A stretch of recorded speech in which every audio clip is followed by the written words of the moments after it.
Brian Walshe's first-degree trial starts off with some crazy surprises. His attorney says Anna just died after he was doing the dishes, and there are a lot more searches than we ever dreamed of.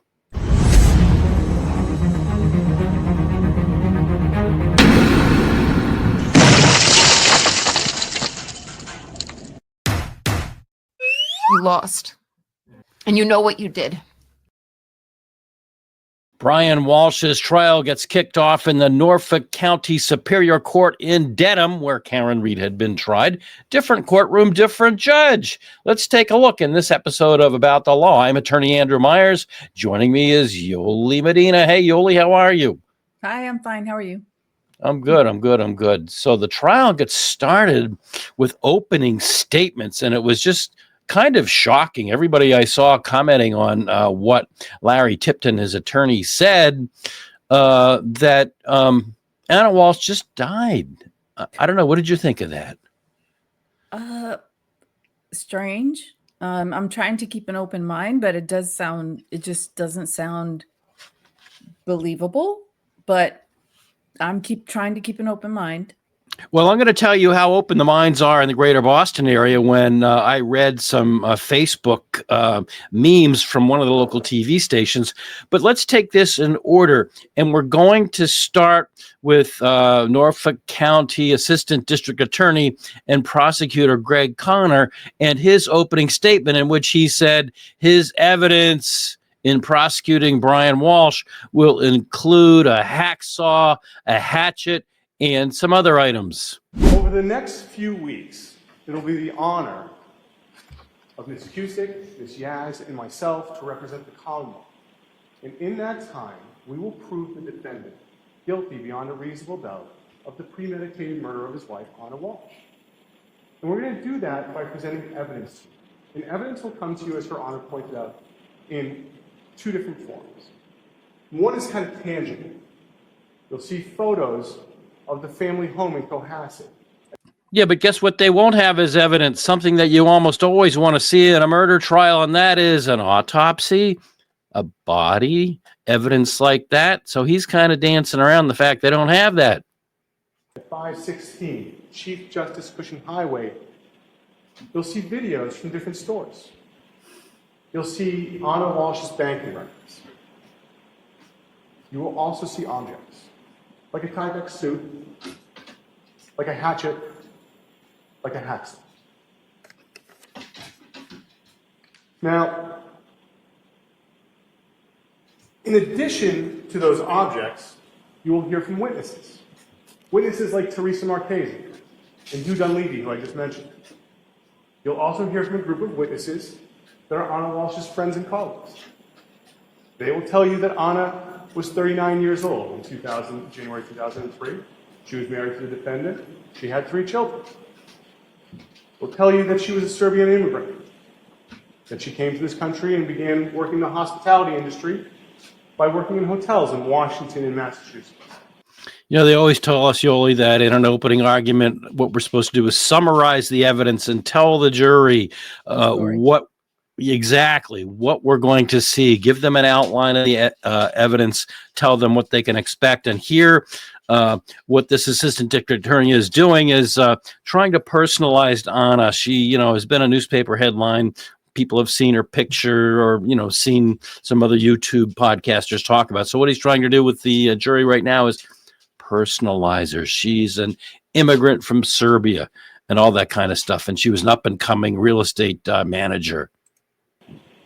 And that she transitioned to real estate.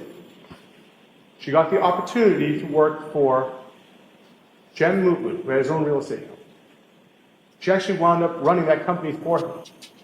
That was until February 2022, where she got what Brian Walshe would refer to as a dream job, where she got to work for Tishman Speyer. And she would make more money than she had ever made before in her career. She had purchased a townhouse in Washington, D.C., and she was expecting to have her family come with her. However, Brian and the children had stayed in Massachusetts. And the reason is that Brian had previously pled guilty to a count of fraud. Now, at one point, I thought that previous conviction for the fraud case in federal court, I thought that wasn't coming in, but apparently it is coming in. Yeah, it comes in.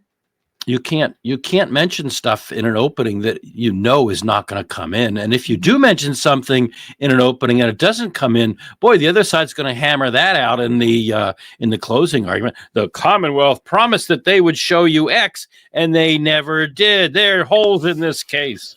Yeah, I think what they can't use is trying to pin his location based on the ankle monitor that he had on. At least that's what I understand, but I could be wrong. But the last time I heard about it is they weren't going to be able to use the GPS on the ankle monitor to pinpoint his locations. And I don't know. I think it's because they don't have it. But that's a big thing. That's a big thing. As if there's not enough other evidence against Mr. Walshe, the searches, which we're going to get to in a few minutes, as if there isn't enough that that comes in, that's big. In the Boston Federal District Courthouse. But he hadn't been sentenced yet. Now, he was accused of owing over $400,000 of restitution. At this point in time, Anna was the breadwinner for the family. So you do not need in a murder case to show motive. That is not one of the elements of murder. But a jury always wants to hear that. And so they're talking about a couple of motives. One, the marriage was kind of in the rocks. She was having an affair. And then, the financial stuff. They really get into a lot of financial stuff. But that was a short clip of his opening argument. And then Greg Connor also got into the juicy tidbits about all the searches that Brian Walshe had made. At 4:54 a.m., the MacBook searched best way to dispose of a body. And then went to similar websites for more than an hour. At 6:24 a.m., same day, the same device, searched how long for someone to missing to inherit. Now, when Mr. Walshe shocked us all and pled guilty to 2 counts just before the trial, 10 days before the trial, I think a lot of us thought that the strategy was that by pleading guilty to those 2 charges, that would keep this evidence out and that the searches would not come in. But apparently that's not the case. And I guess there were some discussions, and that comes in. That kind of surprised me. Did it surprise you?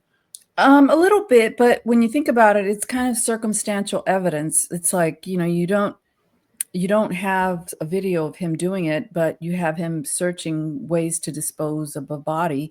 And, when you have a lot of circumstantial evidence, like all of the searches, it adds up to, circumstantial evidence that he did it. So in a way I am surprised, but in a way I'm not. Because he pled guilty to 2 charges, mishandling a body and lying to police. And a lot of people said, well, most of the searches were post-crime searches, what to do after the person had passed away, what kind of dismemberment, what kind of tools, what kind of things you can do to keep the smell down, all that kind of stuff, which we're going to get into a lot more deeply than I think anybody ever has before. The interesting thing is, while Brian Walshe may be saying she died, I don't know what happened, I disposed of her body, the prosecution still has to prove how she died. They have the burden. They have a big burden, but I think it's a case of just connecting the dots. I don't know. So let's let him finish up our cut of his opening argument, or opening statement, I should say. How long missing to be dead? Can you throw away body parts? Later on that morning, on January 1st at 9:33 a.m., the MacBook went to search how long does DNA last? And then an article. Is it possible to clean DNA off a knife? 30 minutes later, the MacBook researched disposal of a cell phone. At 10:28 a.m., the MacBook researched, I am the user of my wife's credit card she is missing. And again, on January 1st, at 11:28 a.m., it's searched. Best way to dispose of body parts after a murder. The other thing that Greg Connor, the assistant district attorney prosecuting this case, told the jury is you can use your common sense. And he really hammered that point. And I think that is what ties the dots together when you have all of these searches, that you can use your common sense and say, why would a normal person who hasn't done anything and just, felt like sitting down and searching stuff on New Year's Day, coincidentally the day his wife disappeared, why would they, search all these searches? So in a way, I think that common sense does convict him. It really does. The real thing that bothers a lot of people, and I've just seen a lot of commenters just question the strategy that is being used by Brian Walshe's own attorney, Larry Tipton, started right out by saying, my client lied, my client lied, my client lied. And it's like, I don't know about that. No, either. That's the first thing that came out of his mind. If I had to think about it, is he going to try to say, when he cross-examines the police officers involved in this case, didn't you lie about this? And try to get them to say that the police are liars. So if the police are liars, the fact that my client's a liar shouldn't bear any weight. Oh, that's called relative justice, though, isn't it? I mean, we're talking about whether Mr. Walshe is guilty of first degree. And so isn't that relative justice to say, well, that, yeah. I mean, I hate to say it, but everybody knows that police sometimes manipulate the truth, I'll say. But here is... Yeah, I don't know if there were any lies in this case by the police. I don't know. Well, it's going to be a 4-week trial, and we're right now as we record this episode, and I hope people come back and look at it again after the case is over. We have a ways to go. We got a hint this week, but here is how Brian Walshe's own attorney started out his argument.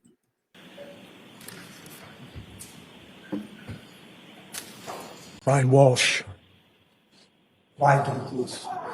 Lied to him on January 4th, lied to him on January 5th, lied to him on January 7th. Now, that didn't work very well for Alex Murdoch, remember?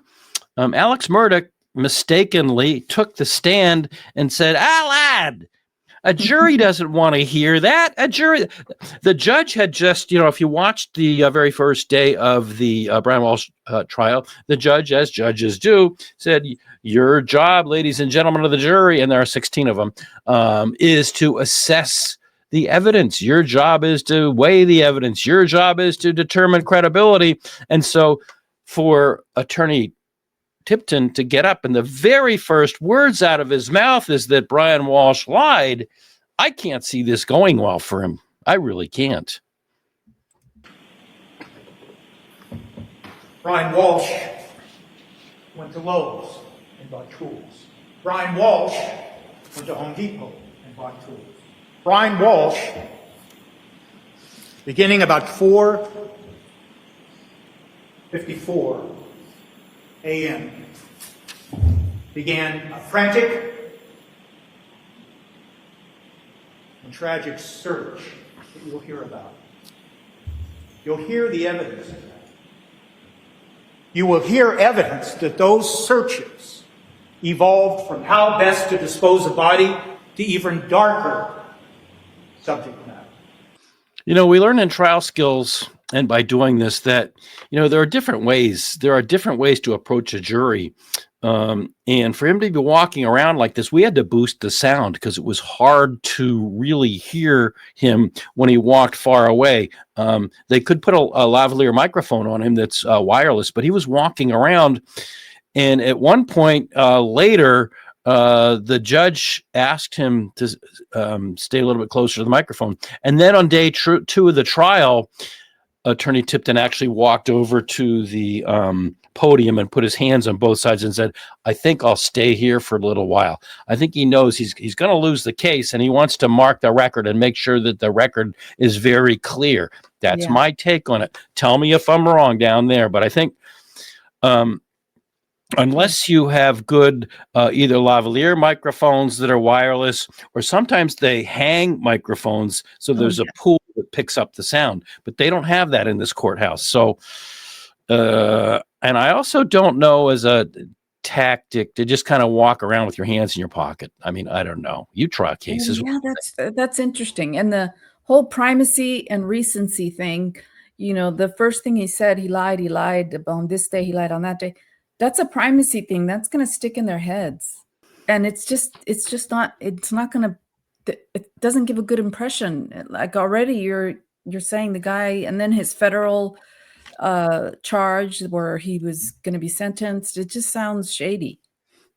Yoli, I can't believe you said that, because as I was driving and thinking about how we were going to present this today, that was one of the things I wanted to say. Primacy and finality, those are two really, really, really important things. I mean, it's kind of like going for a job interview or meeting a date or meeting anybody for the first time.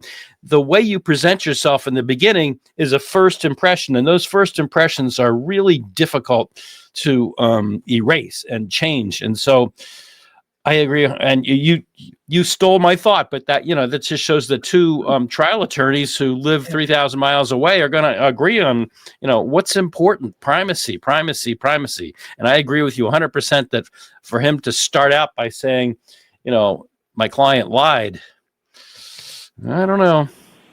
As he wrestled with the fact that Anna Walshe was dead.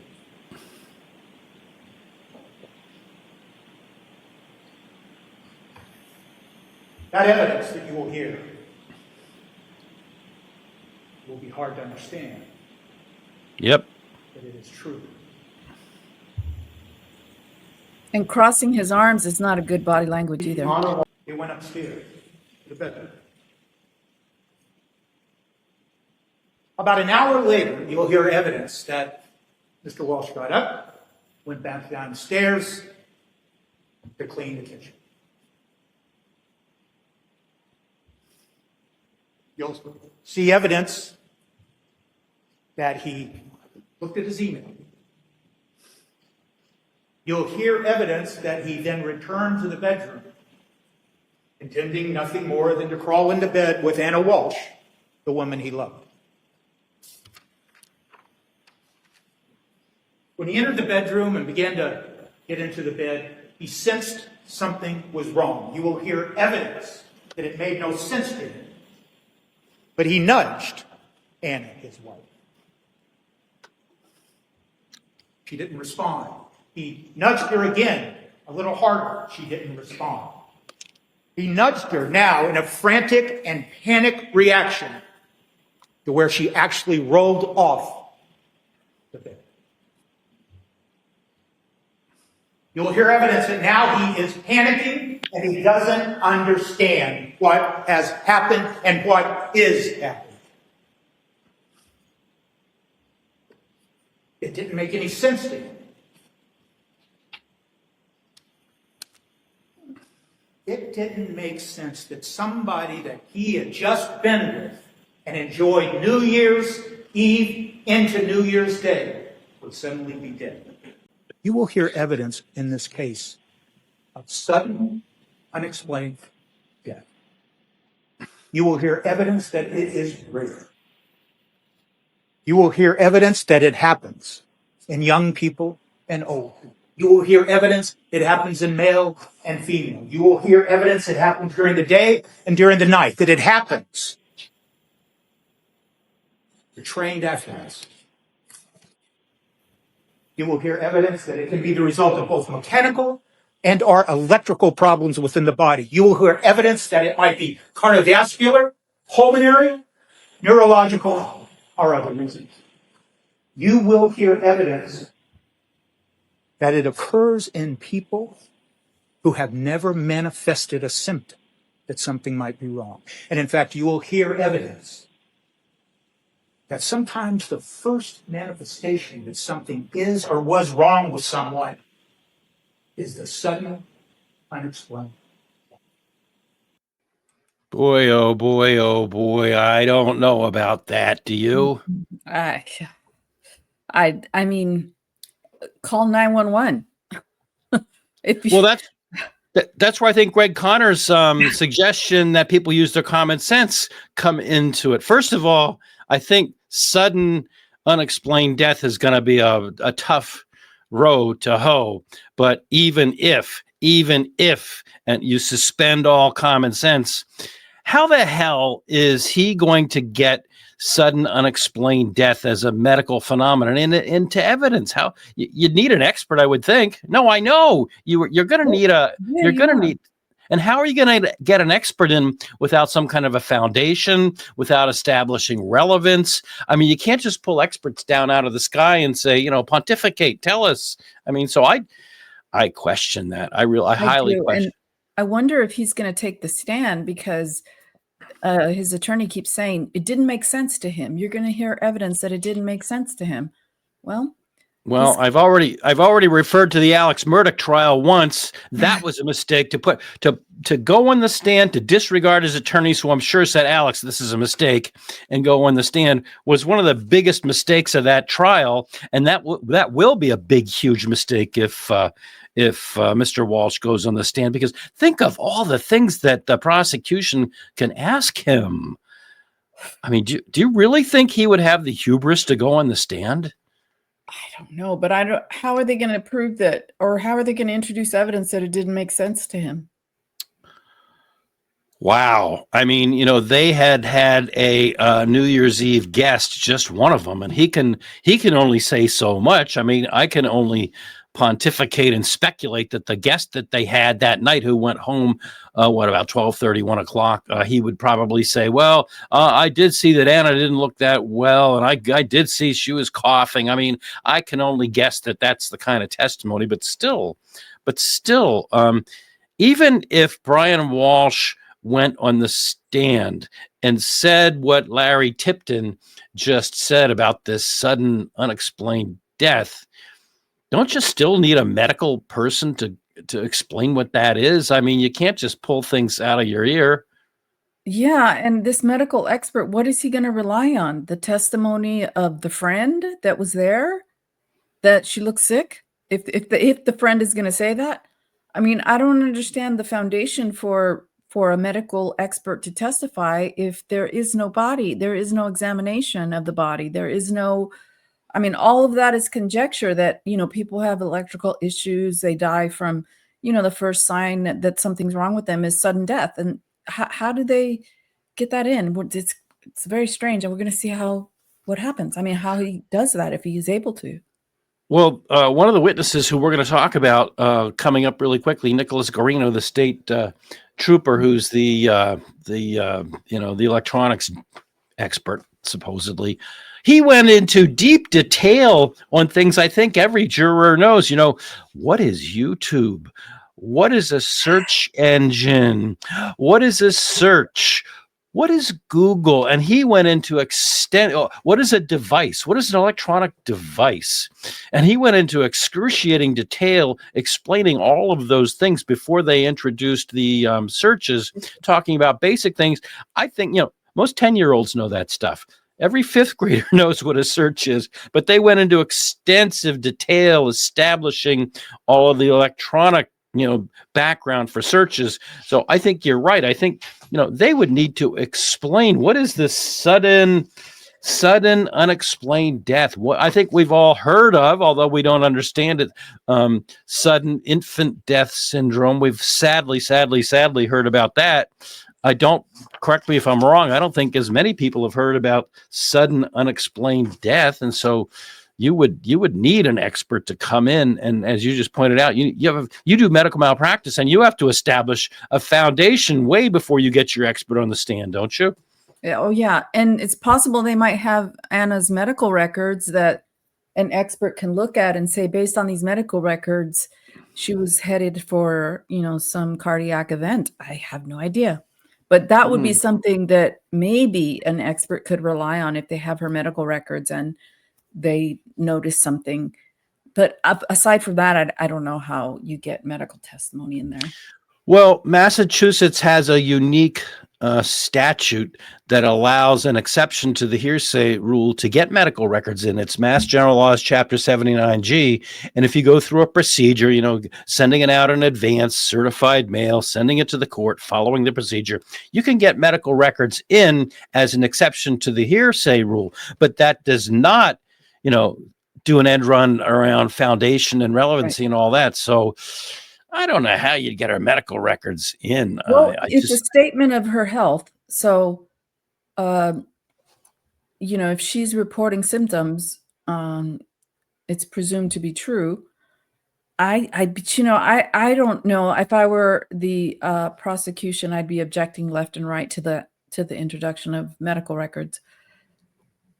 You and me both. Okay, so as I was thinking about how we were going to approach this in this episode, I'm thinking, I can't believe that Larry Tipton, he has a reputation as being a good defense attorney, but why the hell would he take this approach? Why would he, in the very beginning of his opening argument, say, my client lied, my client lied, my client lied, and then come up with this silliness that nobody's going to believe, the sudden, unexpected death? Why would he do that as a strategy? And I'm thinking to myself, how crazy.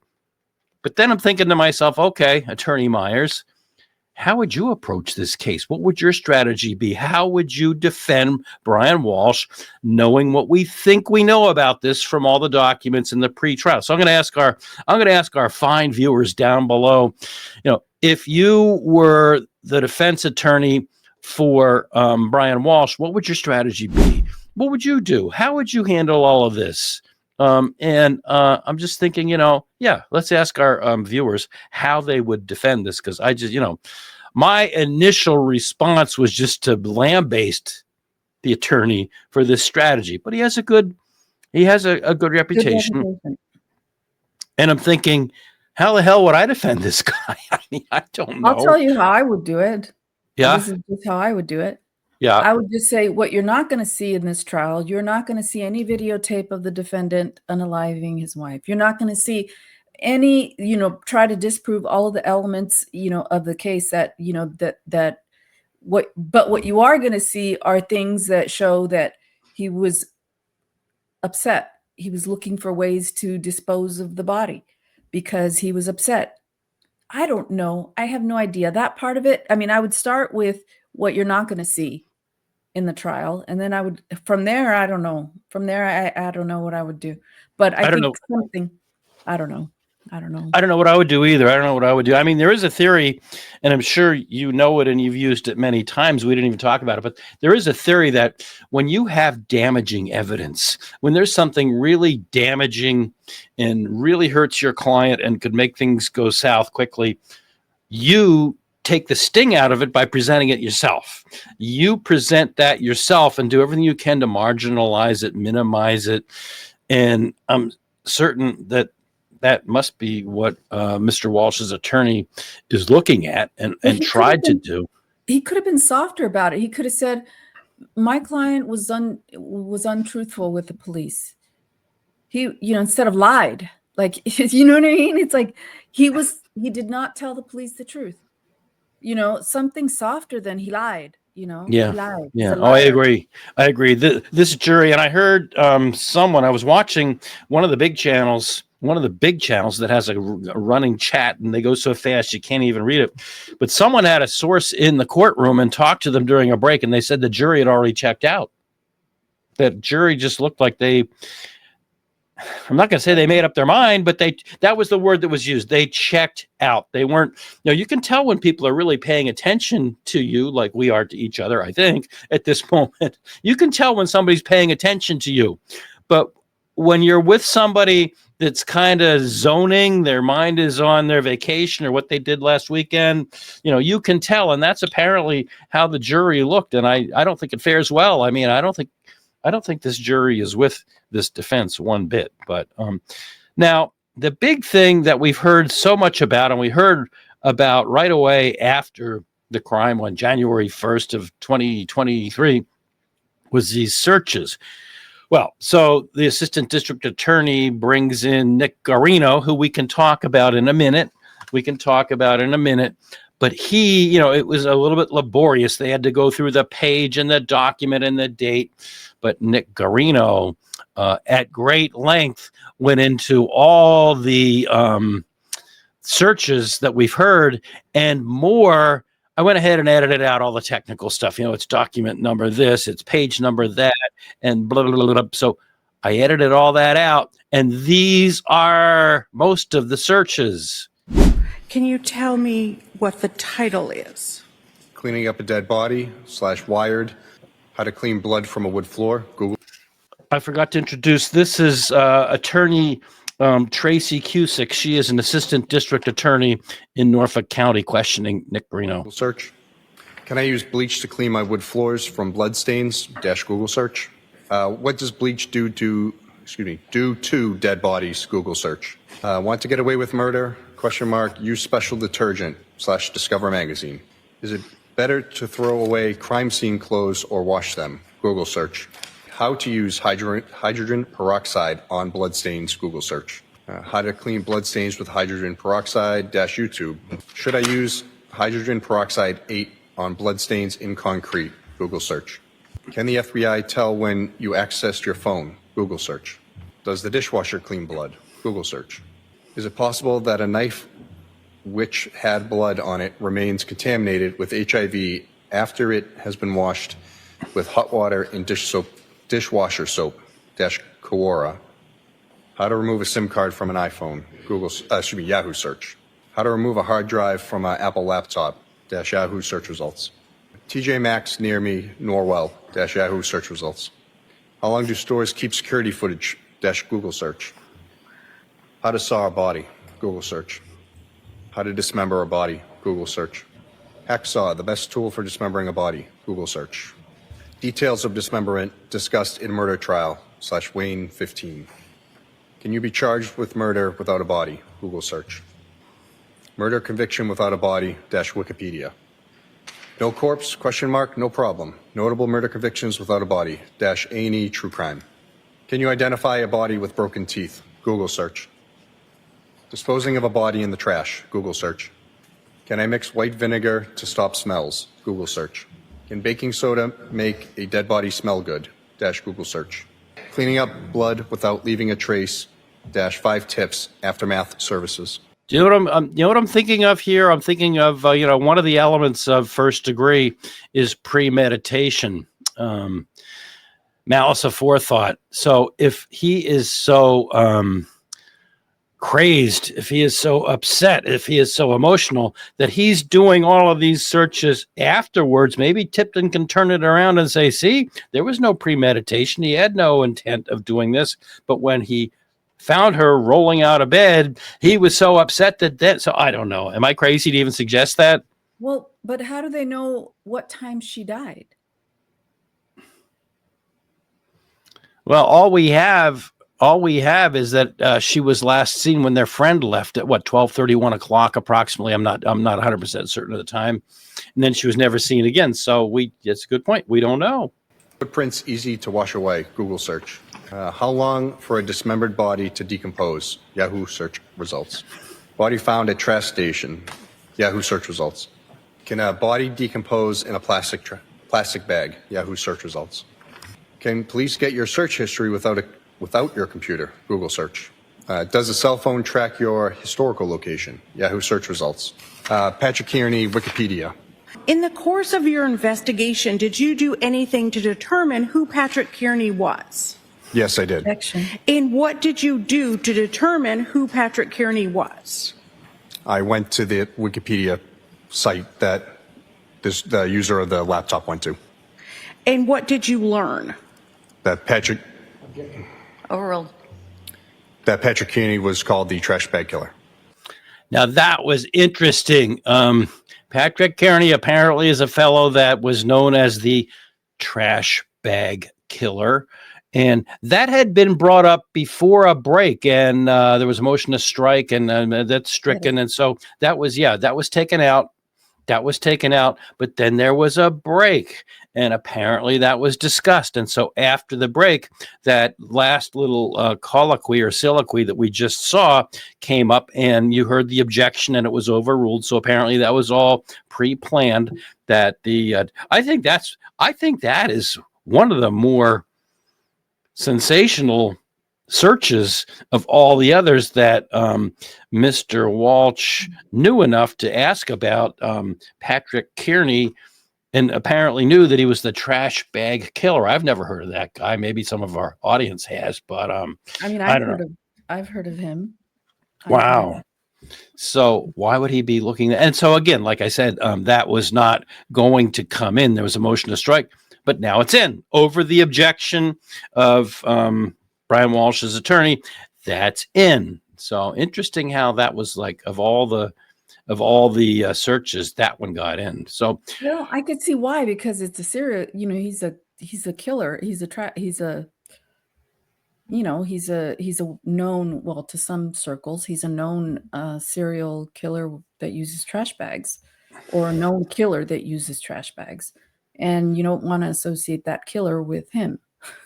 Although you have all these searches about hacksaws and I don't know. I don't see the difference. I can only guess that the defense was attempting, and again, this is my speculation, I can only guess that by pleading guilty to the other charges, the defense was hoping to keep all of that out, because none of that makes sense. I mean, you're making good arguments that we don't know what the time was of her death. Mhm. But I mean, the assistant district attorney said you can use your common sense. And I think common sense dictates that this doesn't look good. Now, after Larry Tipton had said, oh, Anna just had this sudden, unexpected death and that he lied, one of the local Boston TV stations threw up a meme with just quoting that on the meme.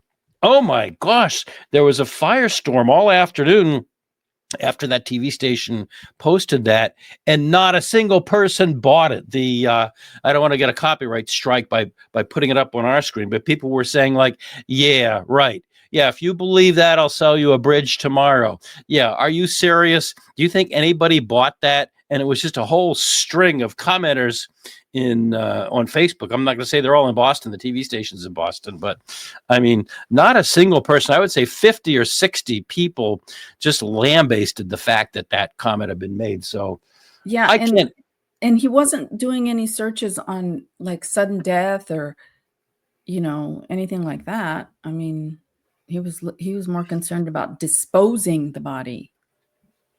I can't think of a single juror bought that. I'm sorry. I can't see a single juror buying that story. It's just, it just came out of nowhere. It's now been, this many years since it happened. And it's just, I'm sorry. No, common sense dictates that. Just no. I'm sorry. So, yeah, I don't think the trial started out well. I mean, we haven't seen the defense attorney put on his case yet, but how he is going to get all of those things in, like we said before, how is he going to get in this sudden unexplained death? I was going to say people don't just die. I guess they do, but you need some kind of an explanation. You need some kind of medical support. You need something somewhere, somehow. So I don't know. Very strange approach. It's one of the strangest things I've heard. I've heard a lot of things. Let's see what our viewers think. And I think, do you want to take the odds or the evens? I'll take the evens. Okay, these comments go to the episode that we did recently on the state, by and through the special prosecutor Robert Cosgrove, finally a day late and a dollar short, responding to Mark Bettero's mega motion to dismiss the remaining charges against Aidan Carney. So that's what most of these comments will be about. And we have Jazzy Cat 55 saying there's no room for snark in a legal document, further embarrassment for the Commonwealth. And I would agree. I didn't think it even rose to the level of snark. I saw it as just a feeble attempt at sarcasm, but what do I know? Oh gosh, this is a long one. You Letter O wanted by the Better- evens. You I know. wanted the evens. Letter O by Betero. Mr. Betero has never spoken ill or disrespectful word of Cosgrove in any of his letteros or in his mega motion. Cosgrove is rude in this motion, calling him Judge Betero. Also, Cosgrove forgets that when Betero and Bradel filed their first motion to dismiss, that the discovery regarding the changes in the titles of Turtle Boy's YouTube presentations was not turned over. Cosgrove makes multiple accusations claiming Turtle Boy's team waived their right to the grand jury issues because it wasn't mentioned in their first motion to dismiss. He continues to forget that info was kept from the defense. This motion is all over the place and has no real flow. Give it up, Cosgrove. You will never be better than Betero. I kind of agree with this because, and I said it in the episode that we did on the state's response to the mega motion, was that the mega motion, it was lengthy, but it you could see an outline. It went from point 1, point 2, point 3, A, B, and it was organized, whereas the response was just all these crazy terms of vocabulary, and it meandered all over the place. I mean, who uses the word encomiums? I can't even say it. Somebody corrected me. Somebody corrected me in the comments the last time, and I don't stand corrected because I just mispronounced it. Hagiographic. Who the hell talks like that? No normal person. But it was a disjointed kind of a response, and I failed to mention in my analysis of the thing that this is true, that Cosgrove forgets that when Betero and Bradel filed their first motion to dismiss, that the discovery regarding the changes in the titles and other issues, there were other issues that the state had not provided through discovery. So, he tried to gloss over that issue, but it was a fail. Number 3. Patrick Sullivan says Cosgrove is employing one of the classic logical fallacies here, poisoning the well. It's a dead giveaway that he doesn't have any legitimate arguments and is hoping to hide that fact. This is from Diane Gallagher. Cossie G, cosplaying as an English literature professor with his sprinkling of vocabulary and references to great works of literature. Strange references and lack of actually answering any questions. Just makes it seem like pure gibberish. Well, yeah, he was using English literature. Yeah, and it was like, it's just the wrong place. It was the wrong place and the wrong time. I don't even think it deserves much attention, and it does give the court an out if they want to dismiss all the charges. Number 1, Chloe Albert actually knows how to type at a computer. And Chloe suggests how to fix a drug scandal should be required viewing for every Massachusetts resident. And I would agree with that. I've mentioned that several times, how to fix a drug scandal. Yeah, you mentioned it. I'm sorry, I didn't mean to interrupt you. I just figured out Chloe Albert is the dog in the Karen Reed case. Chloe's the dog. Yeah, Chloe's the dog. Yeah. And that is the head of the Massachusetts drug lab Annie Ducan being hauled away. And it was quite a event in Massachusetts history. And it's kind of hard to, fathom that this kind of thing goes on and on and on in Massachusetts. And so I don't know. So this episode, we're only in the first week of the Brian Walshe trial. I understand a lot of people are following it. When we first started doing episodes of the Brian Walshe case, a lot of people didn't want to pay attention because they just felt, he's guilty. But I don't know. Let us know what you think down below. If you were the attorney for Brian Walshe, as critical as I've been of his attorney, who has a very good reputation, so who am I to say, what would you do? What would you do if you were the attorney for Brian Walshe? What would be your strategy? What would be your tactic? How would you opened up the opening argument at the very beginning, bearing in mind what Yoli has said about primacy and finality? Those are two really important things they hammer home to us in trial skills and in continuing legal education, and that you learn as you go on.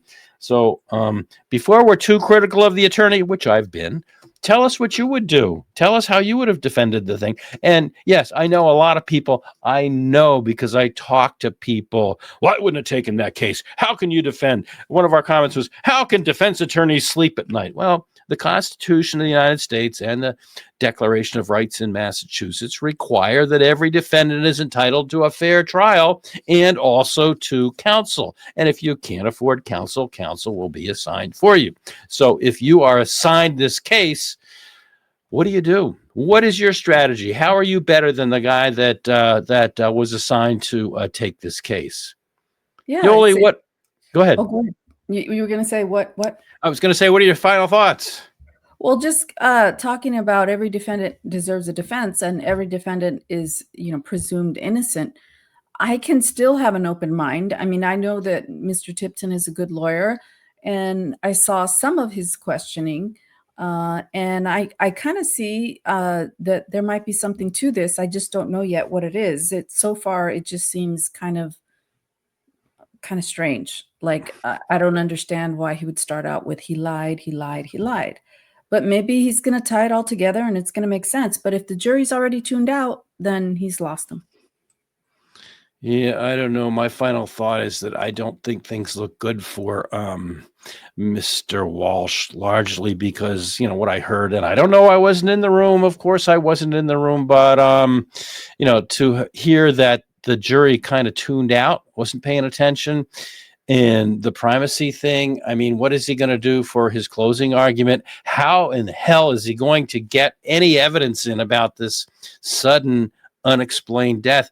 I've never heard of that. Yes, I've heard of sudden infant death. Sadly, I've heard of that. But just sudden, unexplained death, like you said, there's no body, there's no autopsy, there's no medical evidence, there's no, even in the Karen Reed, the medical examiner, refused to say, that it was consistent with the car accident, but at least there was a medical examiner. At least there was a medical examiner in that case, and that case went south for the Commonwealth. So I don't know. Those are my closing thoughts. Speaking of the Karen Reed case, we do not sell merch.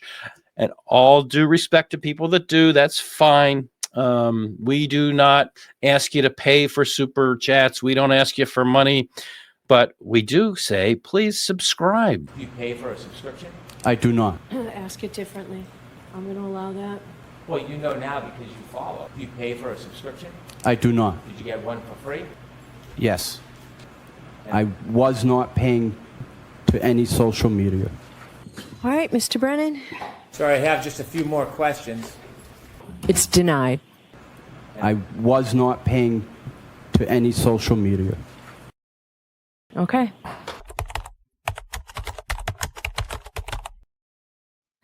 Listen to Lucky. It's free. Subscribe. We're trying to get up to 40,000 by the end of the year. I'd love 50,000, but that's probably unrealistic. I'm stumped, Yoli, as to at the end of every episode, we ask people if they have been with us through the whole episode to give us an emoji, and I'm kind of stumped. The only idea is I could suggest some, but it might be not appropriate, like knife or hacksaw or something. But yeah, I was thinking all of my ideas are very inappropriate. Yeah, that's probably not a good idea. So in that we're asking people to come up with their own ideas for defense. An idea, a light bulb. How about if the light bulb goes off in your mind, leave us a light bulb, a lamp, a flashlight, anything like that. I know that's more appropriate. Yeah, that's a stretch, but that's it. Thank you very much for being with us. Join us next time. Anytime. And people out there, be nice, please. I think our comments are getting better. I've asked people to not call people names. If somebody says something, they're not an idiot. You just don't agree. Well, maybe they are, but don't say that in my comment section. Tell us why you feel the way you feel. If you've read something that we haven't, or if you know a law that you think could be applied, or if you've heard some facts, tell us why you feel the way you do. And if you tell us why in an intelligent way, we'll be happy to read it in our comment section. So be nice. Whether you are in the grocery store, the gas station, or anywhere else, please remember to be kind to people. You don't know what they're going through. And the same goes for our comment section. We want you to comment, but be nice, be kind, be positive if you can. And Thank you for watching. Be sure to like and subscribe. Have a good one.